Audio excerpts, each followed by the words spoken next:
fête de l'aviron et de la voile traditionnelle. On est à Camaret. Bon, comme partout ailleurs dans le Finistère, il fait pas très beau. C'est pour ça que j'ai déjà mis le gilet de sauvetage, au cas où. Allez, on va découvrir, c'est par là.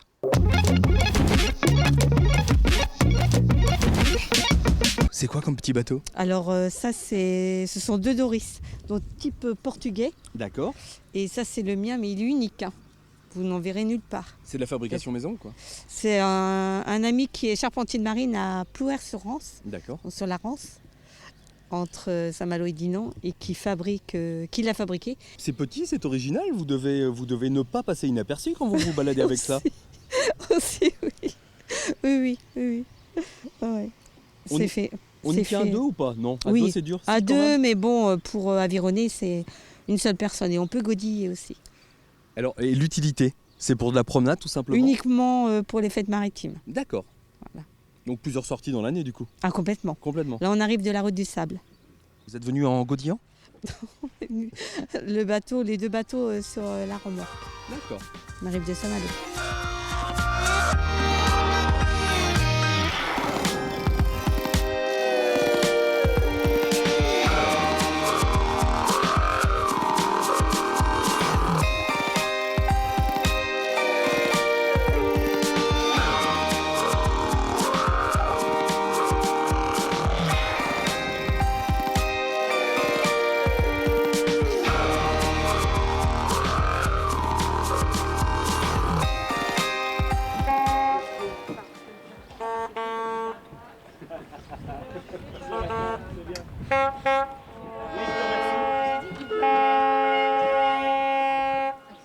Bon Gaël, dis-moi, comment s'appelle cette voile que tu es en train de hisser là?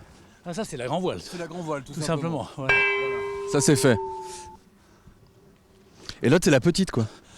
Alors tu peux lâcher. Non, si tu veux, là c'est un cotre. Donc un cotre, il y a 2 voiles sur l'avant. Ouais. Et puis ce qu'on appelle les voiles phoque et puis la trinquette, la grand voile. Et par-dessus, je vais envoyer le flèche. Le flèche c'est une voile plus petite qui agrandit la grand voile. D'accord. Sur un bateau, si on ne garde pas un petit peu d'ordre, bah, c'est vite le désastre, hein, puisque c'est l'accumulation de petits problèmes qu'il faut éviter.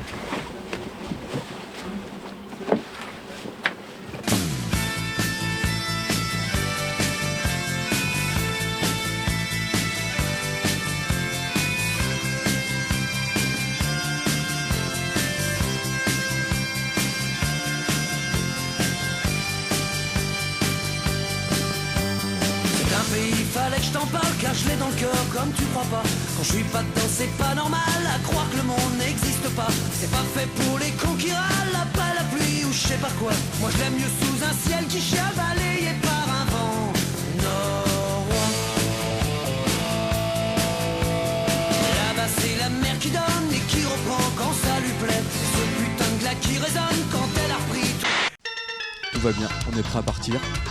Beau temps, belle mer. Regarde-moi ça, c'est pas beau là. Une éclaircie? Où ça? Bon, ah bah, une éclaircie. Oui. Comment on dit ça? Le chef a dit, c'est Moi ce que j'aime bien c'est le silence du moteur en plus. C'est rare un moteur électrique? Oui. À propulsion soleil. C'est sympa quand même. Ah c'est sympa, ça fait du bien. C'est vrai que c'est très appréciable. Quand on met un moteur comme ça, diesel, sur de la voile, on se dit, c'est vraiment pas beau. Hein. Et une fois qu'il a arrêté, on est tellement bien dans le silence et tout, ouais. c'est vrai. Hein. Il manque qu'une chose, c'est un peu le soleil. Ça va arrêter. Je sens que tu vas être malade toi. Non? T'es sûr que tu vas supporter? Ça commence à pencher hein. Gaël, du petit Gaël. Oui, petit Ganette, ben, on vous attend dans le port. Hein. C'est pour le Virvire, donc on ne sortira du port qu'à 14h30. À toi. Bon, je rentre dans le port là. Terminé. Voilà. Gaël, le vire-vire, c'est quoi exactement? C'est une parade tout simplement pour montrer les bateaux, tourner dans le port. Des manœuvres de port, c'est toujours le plus difficile, mais c'est aussi le plus joli à voir pour les bateaux. Surtout qu'on est dans un port patrimonial, le port de Camaret. Voilà, donc malgré qu'il ne fait pas très très beau aujourd'hui, c'est pas la pluie qui arrête les marins. Eh ben non, la preuve, hein, vous y êtes. Un petit peu moins de bateaux quand même, une quinzaine de bateaux, c'est ça? Voilà, une quinzaine au lieu des 33, il faut les comprendre aussi, hein. Ils ne viennent pas tous de tout près non plus. Donc, Dis-moi, c'est la combienième édition? celle-ci, c'est la 9e. Voilà, l'édition de la fête de la voile traditionnelle et de l'aviron. Donc, qui est organisée conjointement entre le club d'aviron et l'association des Amis de la Mer. Donc, avec les vieux Raymond, on est amoureux de la marine en bois et donc on invite tous ceux qui le sont aussi régulièrement, une fois par an, quoi. Eh ben, c'est un réel plaisir en tout cas d'être là. Il va se passer quoi encore au long de cette journée? Alors donc là, il y a un petit vire-vire qui va permettre de naviguer dans le port. Et ensuite, on a installé des bouées pour faire un petit parcours, histoire de se tirer un peu la bourre, de se mesurer les bateaux. Et puis après, on va rentrer derrière le canot de sauvetage pour faire bien sûr honneur au canot de sauvetage. Sans lui, on ne serait pas tous là. Allez, pour l'instant, on va profiter de cette balade en mer, Voilà. en silence. Voilà, et puis quelle est belle ma Bretagne, sous son ciel gris. Sous son ciel gris, il faut la voir. Sachez qu'un smartphone, ça peut sauver la vie. Vu la météo capricieuse, la caméra fait sa capricieuse aussi. On a de la chance, on va avoir quand même des images de Camaret. Et nous, on continue. Avec le smartphone ou pas, on va voir.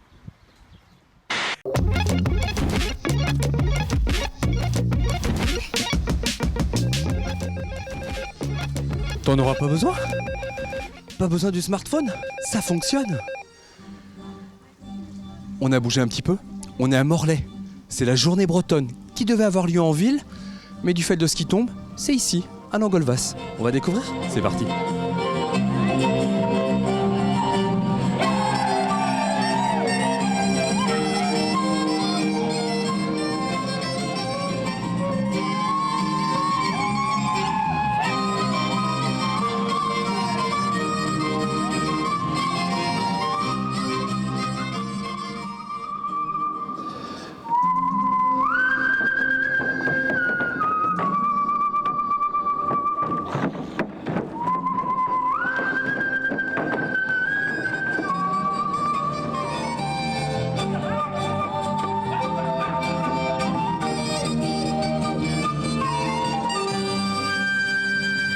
Jérôme, t'as l'air tout trempé, mais toi j'ai l'impression que c'est pas la pluie, hein. Non, pas du tout, non. C'est vrai qu'on est là, on vient de faire 25 minutes et c'est très intensif les spectacles qu'on fait actuellement. Ça demande aussi du physique et beaucoup d'endurance, d'où le résultat au bout de 25 minutes de prestation. Donc ça se prépare comment, une prestation comme ça? Alors c'est un travail d'une année, donc c'est vrai qu'on a pris l'habitude là, de travailler à deux, d'écrire à quatre mains, mais il faut savoir qu'il y a beaucoup de réunions avec les autres membres du cercle pour discuter d'une histoire d'abord, quelle histoire on veut créer, quel costume on veut porter, qu'est-ce qu'on veut exprimer tout simplement. Au fur et à mesure, on se réunit de plus en plus à deux, tous les deux, on se partage ensuite les différentes suites et on les monte les unes après les autres, si possible dans l'ordre chronologique de la suite, c'est pas toujours le cas. Il y a aussi en parallèle un gros travail avec les musiciens parce qu'on fait des spectacles où il y a une histoire racontée aussi avec de la danse bretonne bien sûr, mais où les moments chorégraphiés doivent correspondre aussi à des moments musicaux. Donc on travaille beaucoup avec eux, ce sont des musiciens confirmés de musique bretonne. Vous allez tourner où cet été? Alors la semaine prochaine on est à la Fête des Brodeuses, dans 3 semaines on est au Festival de Cornouailles, ensuite il y aura le Festival interceltique de Lorient et enfin le couronnement c'est le championnat de Bretagne au Festival de la Saint-Loup à Guingamp.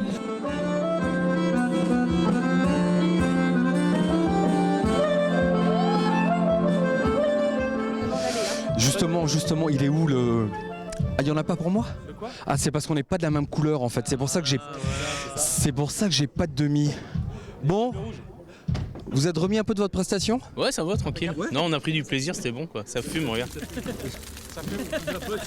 Ah, c'est bon, c'est bon. Ouais, je vapote de la tête. Non, que du plaisir. Faut venir chez nous pour comprendre le plaisir qu'on a à danser.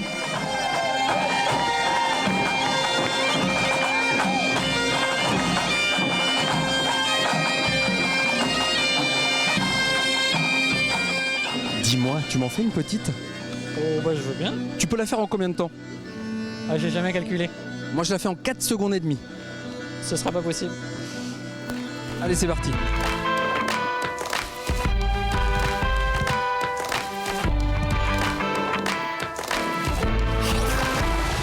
un petit peu de sucre, s'il te plaît. Pas de beurre? Oh, pas trop de beurre. J'ai vu que t'avais la main lourde.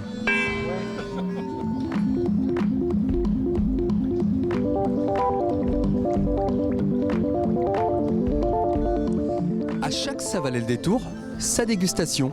Aujourd'hui, c'est crêpes et danse bretonne.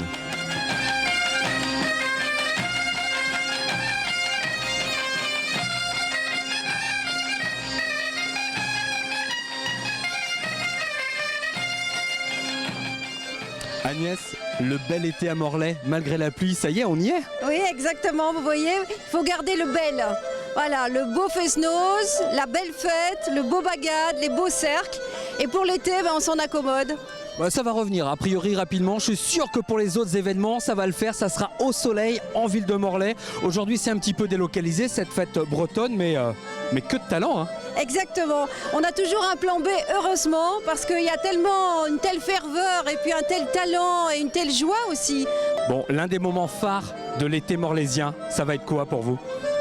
Alors, le moment phare, ça sera probablement un spectacle d'art de rue. Mais je ne peux pas vous en dire plus parce qu'on a une programmation vraiment sur les arts de la rue et il y aura un mercredi, vous verrez, où quelque chose sera un petit peu spectaculaire. Ah, donc ça veut dire que je suis pas au courant de tout alors? Ça veut dire qu'il faut revenir tous les mercredis.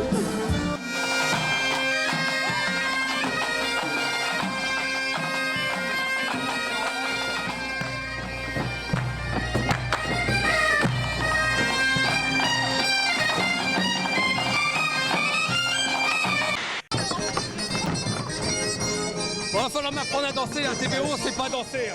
Ah, ça fait quoi? Voilà. 1, 2, 3 et 4, 5, 6, 7, 8. 1, 2, 3 et 4, 5, 6, 7, 8. 1, 2, 3 et 4, 5, 6, 7, 8. Bon, ça se passe comment pour toi? Ah bah super bien, c'est génial et on s'éclate. T'es parti pour un marathon là? Ah ouais, on peut continuer comme ça pendant des heures. Je reviendrai voir au milieu de la nuit alors si t'es toujours là. Pas de problème.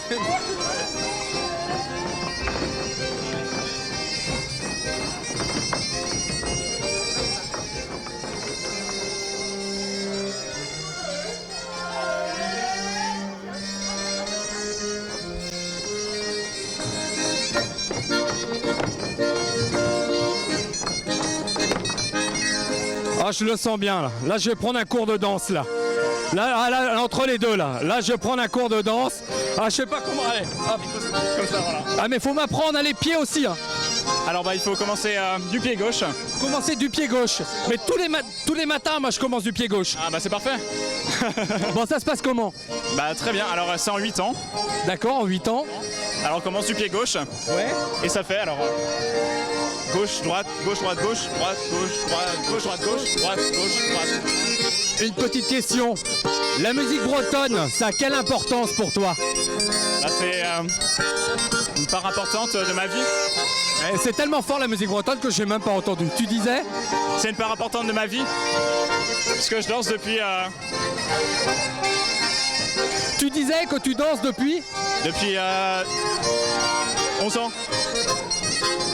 Eh ben je te laisse danser encore alors, profites-en.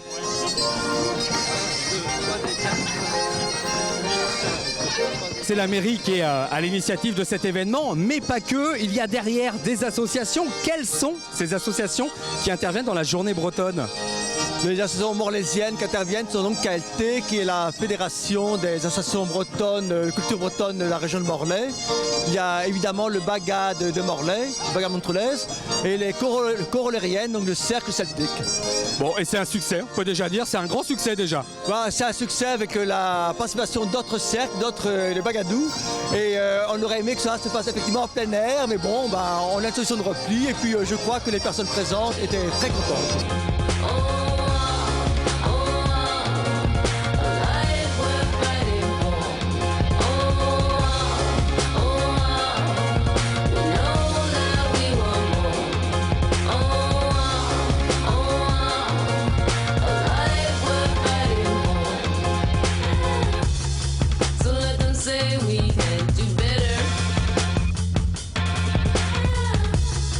Lay out the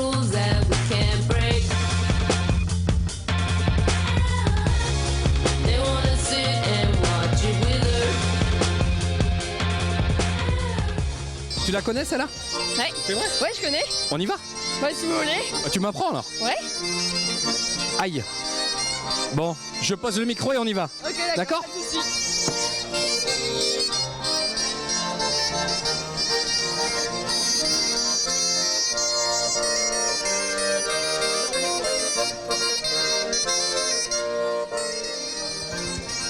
Alors, vous en pensez quoi?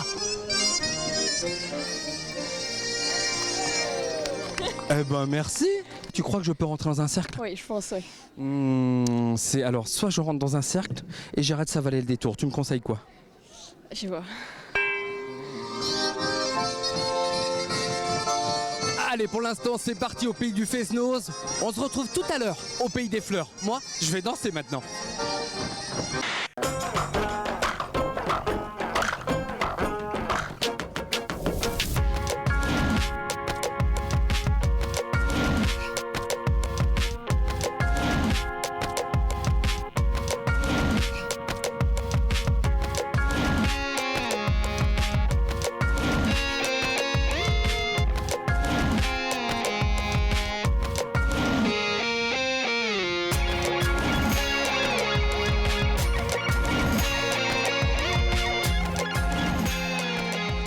Des oignons, des Johnny's, un microclimat. On est à Roscoff, on est au jardin exotique de Roscoff. On va découvrir, je pense, on va bien se dépayser aujourd'hui. C'est insoutenable, quelle chaleur quoi. On se croirait vraiment dans le désert. Je sais pas si je vais tenir. On a rendez-vous avec Jean-Michel qui devra arriver dans quelques minutes et nous présenter le jardin exotique de Roscoff. Je crois que c'est lui. Jean-Michel, bonjour. Bonjour. Ça va bien? Oui, ça va, oui. Et j'étais tranquillement assis là en train de me dépayser, mais c'est magnifique cette serre. Ah oui, ça, depuis qu'on l'a faite, c'est vrai que les gens sont contents. Ils sont étonnés de voir qu'on cultive ça ici. C'est très piquant, c'est essentiellement du cactus. Alors, on peut dire qu'il y a la moitié de cactus, et puis le reste, c'est d'autres plantes qui poussent dans les déserts, hein, enfin, ou semi-déserts. Hein. Bon, quelques cactus mythiques. Bon, c'est ceux-là qu'on a montré, qu'on voit. Ça, on les appelle les cierges. Ce sont des cactus qui donnent des grandes fleurs blanches et qui fleurissent la nuit, une journée, et ça reste ouvert un peu le lendemain matin. Autrement, vous avez d'autres cactus qui sont très connus, qui sont des pestes dans les pays. Pour les chevaux en particulier, c'est les phérocactus, le cactus féroce. Ouais. Et là, vous avez celui-là qui s'y frotte, s'y pique. Hein. Ouais. Celui-là, c'est un hybride qui s'appelle Mauna Loa. Le créateur l'a comparé aux laves du volcan d'Hawaï. Alors, tu me parlais il y a quelques instants d'une plante qui vient de fleurir, c'est ça? Oui, c'est une plante qui vient d'Australie, qui est très rare en culture, le Dorianthus palmeri. Et il fleurit à peu près tous les 5 ans. Tous les 5 ans? Ouais. Il fleurit et ça te fait une inflorescence. L'inflorescence, elle a commencé l'année dernière à pousser. Ah, c'est si long que ça? Ouais.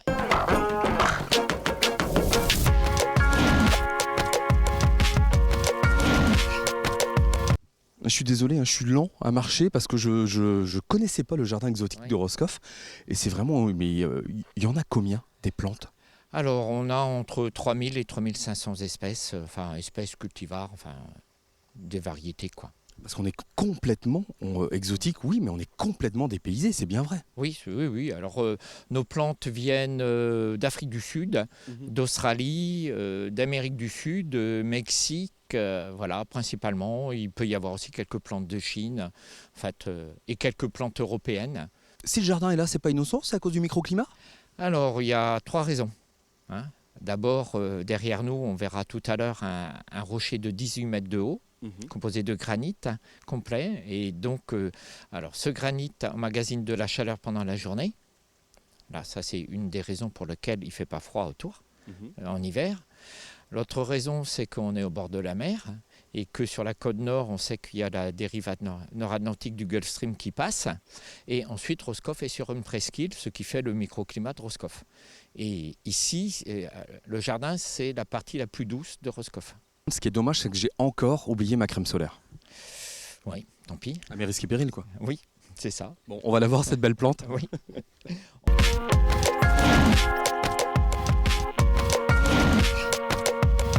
Attention.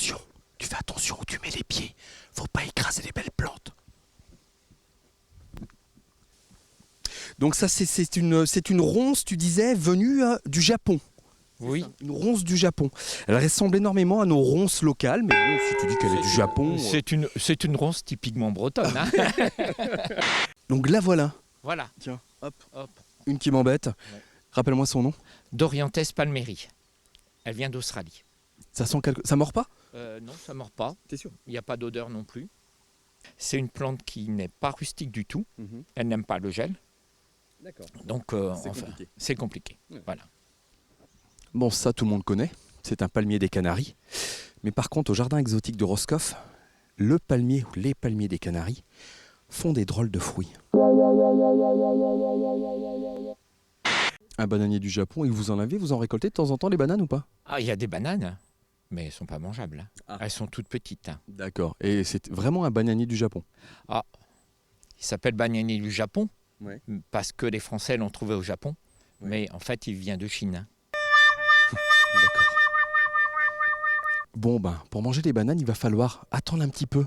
Mais regardez, en bas, on a la fleur du bananier, et en haut, les petites bananes en formation. C'est marrant ces petites fleurs, Jean-Michel, on dirait des goupillons, tu sais, pour nettoyer les biberons. Oui, le nom français, c'est rince-bouteille. Non, c'est une blague. Non. Rince-bouteille, sérieusement? Oui, rince-bouteille. Ah bah tu vois. Ouais. Il y en a qui sont nés dans les choux. Moi, je suis né dans une agave. Caractère très piquant.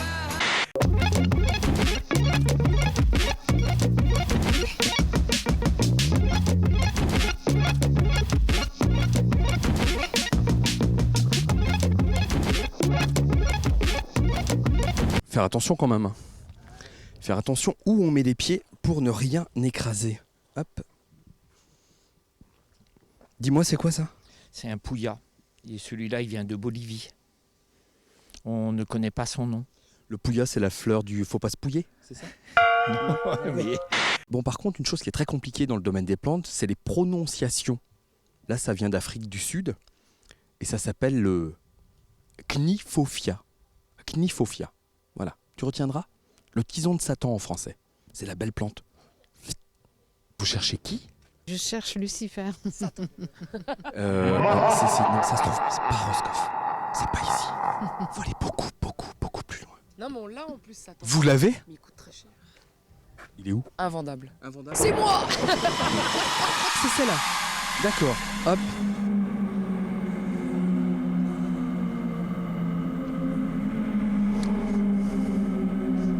C'est pas mal, hein, Lucifer, hein? Je m'attendais à pire quand même.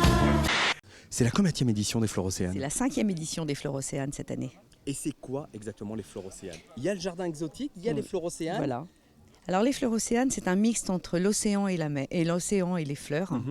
Et alors on invite des exposants de chaque région de Bretagne. Et sur plusieurs plantes différentes. Chaque catégorie de plantes, ça va des succulentes aux plantes d'eau, en passant par des vivaces, en passant par du tillandsia, en passant par des cactus. Donc c'est deux parties, c'est la partie ici qui est ouverte gratuitement au public, et à côté le jardin qu'on a été visiter il y a quelques instants, qui est somptueux. Oui, il est somptueux, c'est vrai. Et d'autant plus cette année, puisqu'on a subi quand même pas mal de dégâts pendant l'hiver. Et ça a été une générescence, on va dire, parce qu'il a été nettoyé exceptionnellement cette année. Donc voilà, le jardin, on le visite 9 mois dans l'année. Et de toute façon, les gens qui viennent sur cette fête rentrent aussi dans notre pépinière pour voir les plantes qu'on a, parce qu'on n'a pas les mêmes plantes que les gens qui viennent vendre leurs plantes ici. On collectionne 70 variétés. D'accord. C'est assez amusant. Voilà. 60-70 variétés. À peu près, oui. Et elles ont quoi de différent, toutes ces menthes? Les formes, les couleurs, les parfums, puisque ça va de menthe, tout ce qui touche les fruits, des menthes à la fraise, des menthes pamplemousse, des menthes chocolat, des menthes à l'eau. Des menthes à l'eau, ça c'est au bistrot du coin. Mais les plantes c'est thérapeutique. Pour moi, je suis arrivé veuf très brutalement, et des choses donc moi ça me sauve la vie, ce truc-là. Ça me permet de passer mon temps, de m'occuper et puis de me faire plaisir en même temps. Non, c'est une blague. C'est une blague. Bonjour. Bonjour. Non. Vous savez ce que c'est, ça valait le détour? Bah écoutez, non, je ne sais pas, vous allez me l'apprendre. C'est le nom de l'émission qu'on est en train de tourner. C'est effectivement très surprenant. Vous étiez au courant, c'est pas possible. Ah, je vous assure que non. Elles sont jolies vos petites ardoises. Merci. Ah mais du coup je vais être obligé de repartir avec, c'est pas possible. Eh ben vous la prenez, je vous l'offre. Et moi j'ai un message pour vous. Faut regarder la caméra et dire rendez-vous lundi 20h sur TBO pour regarder Ça valait le détour. Rendez-vous lundi 20h sur TBO pour regarder Ça valait le détour. Et nous, on se dit à la semaine prochaine. Bonne émission.